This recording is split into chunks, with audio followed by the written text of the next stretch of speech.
বিসমিল্লাহির রহমানির রহিম। এটা হচ্ছে ওয়ালটন 1.5 টনের ইনভার্না সিরিজ এসি। সর্বপ্রথম হচ্ছে আমরা সেটা আনবক্সিং করে নিব। আনবক্সিং করার পর দেখতে পাচ্ছেন এটির লুক, এটা হচ্ছে অফ হোয়াইট কালার। তো এটা হচ্ছে 1.5 টনের 6 স্টার এসি ওয়ালটন ব্র্যান্ডের।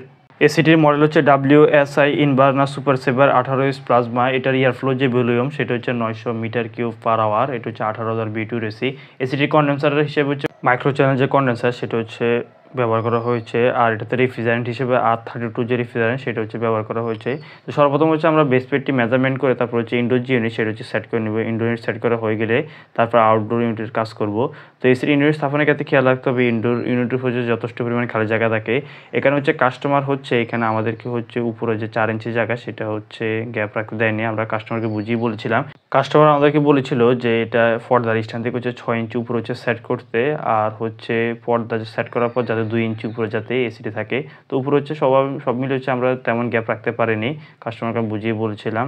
তো হচ্ছে এই বিষয়টি খুবই গুরুত্বপূর্ণ, কাস্টমারকে হচ্ছে বুঝিয়ে বলতে হবে যাতে হচ্ছে পরবর্তীতে খুব সহজে যাতে সার্ভিসিং করা যায়। তো ইনডোর ইউনিট স্থাপন করা হয়ে গিয়ে তারপর হচ্ছে আমরা আউটডোর যে ইউনিট সেটা হচ্ছে আমরা সেট করে নিব।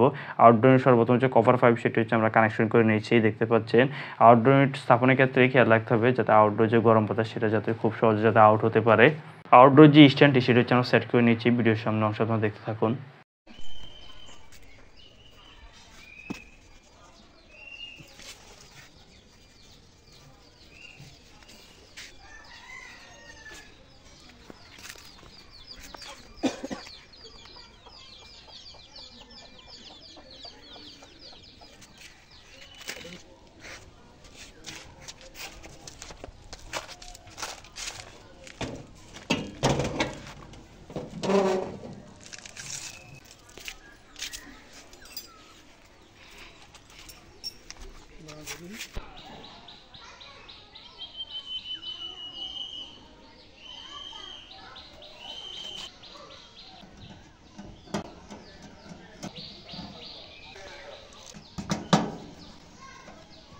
এখন আমরা কথা বলবো হচ্ছে ভ্যাকুয়াম নিয়ে। এসি স্থাপনের সময় গুরুত্বপূর্ণ বিষয় হচ্ছে ইউনিটকে হচ্ছে সঠিকভাবে হচ্ছে বায়ু শূন্য করা। তো এটা হচ্ছে ওয়ালটন ইনভার্না সিরিজ এসির হচ্ছে আউটডোর যে ইউনিট। তো এটার হচ্ছে কোম্পানিগুলো হচ্ছে সাধারণত হচ্ছে আউটডোর ভিতরে হচ্ছে গ্যাস হচ্ছে প্রিচার্জ করে দিয়ে থাকে। আমাদেরকে হচ্ছে শুধু হচ্ছে এখানে কপার পাইপ হচ্ছে কানেকশন করতে হবে। এই কপার পাইপটা হচ্ছে এখন সম্পূর্ণ হচ্ছে ডিসকানেক্ট, খোলা অবস্থায়। তো এটার ভিতরে আপনারা দেখতে পাচ্ছেন যে এটা একবার হচ্ছে ফাঁপা, একবারে খালি। তো এটার ভিতরে হচ্ছে এখন হচ্ছে বাতাস রয়েছে, আর এটার ভিতরে হচ্ছে আমাদের আউটডোর ভিতরে হচ্ছে গ্যাস রয়েছে। তো আমরা হচ্ছে ভ্যাকুয়াম করি মূলত হচ্ছে এই যে কপার পাইপ এবং ইনডোর যে ইউনিট সেটা হচ্ছে আমরা ভ্যাকুয়াম করি। তো আমরা হচ্ছে এখানে এটা কানেক্ট করার পর এটার ভিতরে হচ্ছে বাতাস রয়েছে বা বিভিন্ন যে জলীয় বাষ্পগুলো এগুলো বাইর করার জন্য মূলত হচ্ছে ভ্যাকুয়াম করা হয়। তো আমরা হচ্ছে এটা হচ্ছে ভ্যাকুয়াম করবো। ভিডিওর সামনে আপনারা দেখতে পারবেন।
এসি স্থাপনের পর ইনডোর আউটডোর পাইপ কানেকশনের যে হোল করা হয় সেটা হচ্ছে অবশ্যই বন্ধ করতে হবে, না হয় হচ্ছে অনেক বড় ক্ষতি হয়ে যাবে। এই বিষয়টি আমরা এসি স্থাপনের সময় অবশ্যই খেয়াল রাখবো।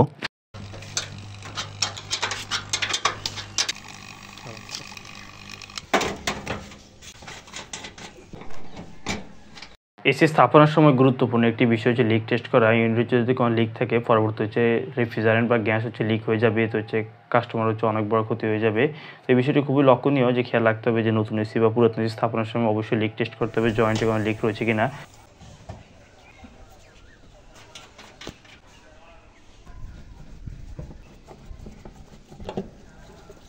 এসিটি ইনস্টলেশনের কাজ প্রায় শেষ পর্যায়ে। এখন হচ্ছে আমরা ভিতরে গিয়ে হচ্ছে এটার যে কুলিং যে পারফরম্যান্স সেটা হচ্ছে আমরা চেক করে নিব। এখন হচ্ছে গরমের সময়, তো এই ক্ষেত্রে হচ্ছে একটি বিষয় লক্ষণীয়, সেটি হচ্ছে এসি স্থাপনের পর অবশ্যই হচ্ছে পাইপ কানেকশনের যে হোলটি করা হয় সেটি হচ্ছে অবশ্যই বন্ধ করতে হবে। না হয় কিছুদিন পর যখন বৃষ্টি শুরু হবে এতে করে হচ্ছে বৃষ্টির পানি হচ্ছে রুমে প্রবেশ করবে আর একসময় হচ্ছে এসির অনেক বড় ক্ষতি হয়ে যাবে। তো সব মিলিয়ে হচ্ছে আমরা এসিটা এখন চালিয়ে এটির যে কুলিং যে পারফরম্যান্স সেটি হচ্ছে চেক করে নিচ্ছি। আজকে আমরা যে এসিটি ইনস্টলেশন করেছিলাম এসিটির মডেল হচ্ছে WSI ইনভারনা super saver 18S plasma. AC থেকে ভালো সার্ভিস পেতে নিয়মিত হচ্ছে এসি জিআরপি সেটা হচ্ছে পরিষ্কার রাখুন। আর কোম্পানি থেকে যে ফ্রি সার্ভিসগুলো সেগুলো হচ্ছে অবশ্যই নিয়ে নেবেন। আর এসি যদি দীর্ঘদিন যাবত বন্ধ রাখা হয় তাহলে রিমোট থেকে অবশ্যই ব্যাটারি খুলে রাখতে হবে। এই ছিল আমাদের আজকের ভিডিও। আপনি যদি আমাদের চ্যানেলে নতুন হয়ে থাকেন, নতুন ভিডিও পাওয়ার জন্য আমাদের চ্যানেলটি সাবস্ক্রাইব করে রাখুন। ভিডিওটি শেষ পর্যন্ত দেখার জন্য অসংখ্য ধন্যবাদ। ভালো থাকবেন। আল্লাহ হাফেজ।